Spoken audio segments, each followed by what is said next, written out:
अभी भी अपना डिसीजन शायद होल्ड नहीं करते, वो तो घर लेना चाहते ही हैं। और हमने देखा कि जैसे ही वो कंडीशन मुफीद हुई थी वो तुरंत आ गए थे बाहर, वरना ऐसा क्या हो गया कि अचानक से जो हम 8-10 साल से इंतजार कर रहे थे वो तुरंत कोविड पीरियड में हुआ, क्योंकि कंडीशंस उनके हिसाब से बन गई, दाम नहीं बढ़े, प्लस उनको इंटरेस्ट रेट वहां पे मिलने लग गया जहां पर ईएमआई उनकी पॉकेट अलाउ कर रही थी।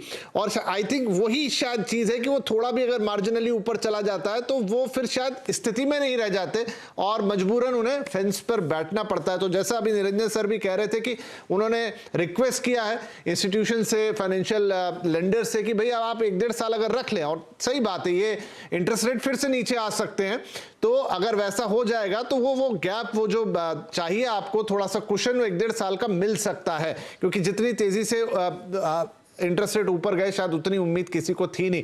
हर्षवर्धन साहब, यही एक कारण रहा कि आपने 6.5% जैसा एक बहुत ही स्वीट इंटरेस्ट रेट देखा जहां पर सबको लगा कि चलिए अब मेरे बजट में घर आ सकता है, क्योंकि एक जनरल आदमी तो सबसे पहले ईएमआई की कैलकुलेशन करता है, उसको लगता है हाँ भाई ये मैं पे कर पाऊंगा, तुरंत आ जाता है वो लेने के लिए।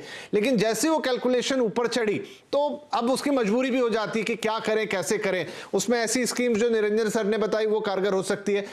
एक इंपॉर्टेंट क्वेश्चन ये है कि इंटरेस्ट रेट देखिए 6.5% पे तो शायद कभी नहीं रहते हमेशा, ये बात तो तय थी, लेकिन वो जिस तेजी से बढ़ गए उसकी किसी को उम्मीद नहीं थी। क्या वापस हम उन्हें थोड़ा सॉफ्टर साइड पे आता हुआ देखेंगे और फिर धीरे धीरे मॉडरेट चेंजेस, उतने में तो व्यक्ति को कुशन मिल जाता है?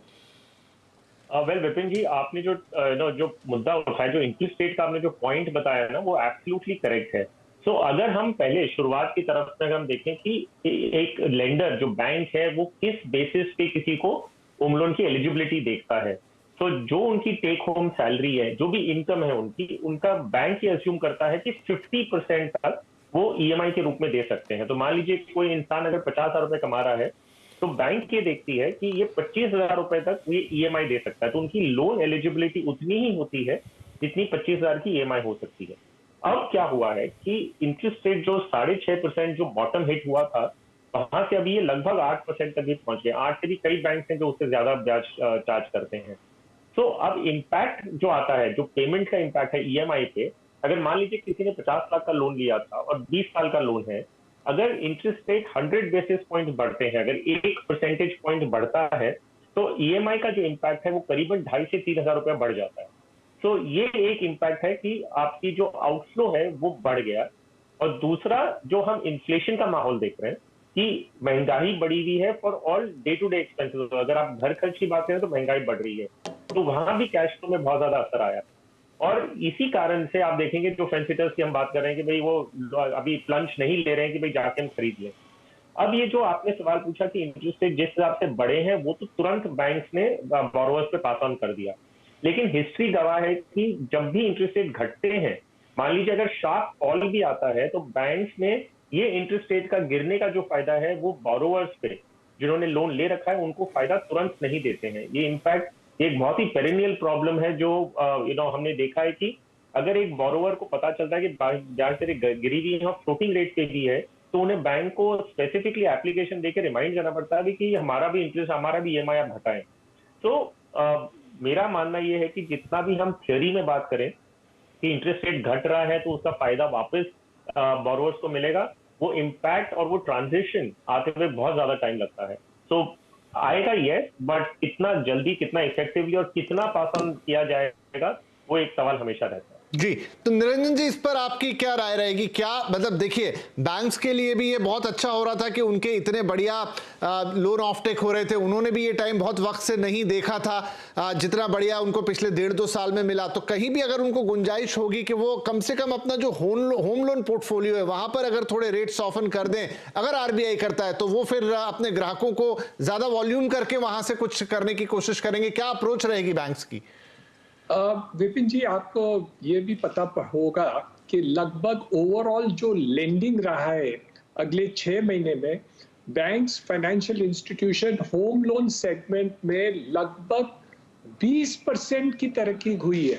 Means overall amount of loan जो दिए, ओवरऑल मार्केट 10-15% इंक्रीज हुआ होगा, लेकिन बैंक्स और फाइनेंशियल इंस्टीट्यूशंस की जो लेंडिंग है ऑलमोस्ट 20% तक बढ़ गई है ये 6 महीने के अंदर। तो ओवरऑल रिटेल लोन्स काफी बैंक्स और फाइनेंशियल इंस्टीट्यूशन रुचि रख रहे हैं कि ये हो। दूसरी बात है कि जो एनपीए है होम लोन्स में वो 2% से कम है और एचडीएफसी जैसे बैंक हैं उनको 1%, एसबीआई का भी 1% से भी कम है।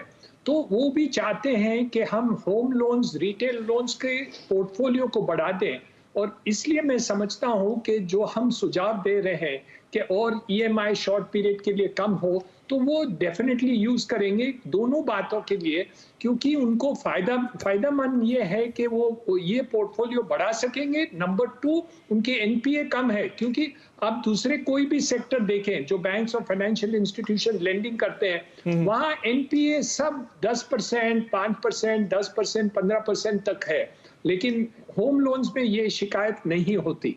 तो मेरे अंदाज से बैंक्स, फाइनेंशियल इंस्टीट्यूशंस आज एक दूसरों को चैलेंज कर रहे हैं, कॉम्पीट कर रहे हैं कि हम होम लोन्स के क्षेत्र में ज्यादा पैसे हम दे दें और अलग अलग स्कीम्स भी कर रहे हैं। जैसे एसबीआई और जो बड़े बैंक एंड फाइनेंशियल इंस्टीट्यूशंस है वो कम ब्याज में वेनिला लोन्स देते हैं, लेकिन दूसरे जो एनबीएफसीज हैं वो ऑल स्ट्रक्चर्ड लोन्स भी देते हैं। जैसे कमर्शियल लोगों को ब्याज चाहिए या जो बड़े टिकट के लोग हो या जो होम लोन्स कमर्शियल यूज के लिए छोटे व्यापारी कर रहे हैं। तो मेरे अंदाज से ये कॉम्बिनेशन आप देखा जाए तो फाइनेंशियल इंस्टीट्यूशन को बहुत ही ये सेक्टर से लाभ हुआ है कि उनकी पोर्टफोलियो भी बढ़ी है और उनकी कमाई भी बढ़ी है। जी चलिए ठीक है। तो अब बैंक्स, मुझे लगता है कोशिश उनकी पूरी रहेगी कि जो ग्राहक उनके पास एक फ्लो आ रहा था वो वापस आने लगे। अगर आरबीआई की तरफ से कुछ सॉफ्टनिंग होती तो वो भी शायद इस बार पास ऑन करते हुए दिखाई दें। We hope so. एक छोटा ब्रेक यहां पर लेंगे। ब्रेक के बाद एक बड़ा सवाल अपने तीनों पैनलिस्ट से पूछेंगे कि क्या जो लोग घर खरीदना चाहते हैं उनके लिए अभी भी मौका है, ये सिर्फ दिमाग पे हावी है कि लोन ज्यादा हो गया, ये ज्यादा हो गया, या वो अभी भी जाएं और थोड़ी बहुत खोजबीन करें तो उन्हें अपने रेट पे प्रॉपर्टी, एक बढ़िया लोन और एक मौका, एक अच्छा ऑफर मिल सकता है, या जैसा अभी था कि भाई 1-1.5 साल तक हो सकता है आपको वही ब्याज दर देनी पड़े जो पहले चल रही थी। तो ये तमाम चीजें, ये पूरी बातचीत जारी रहेगी एक छोटे से ब्रेक के बाद।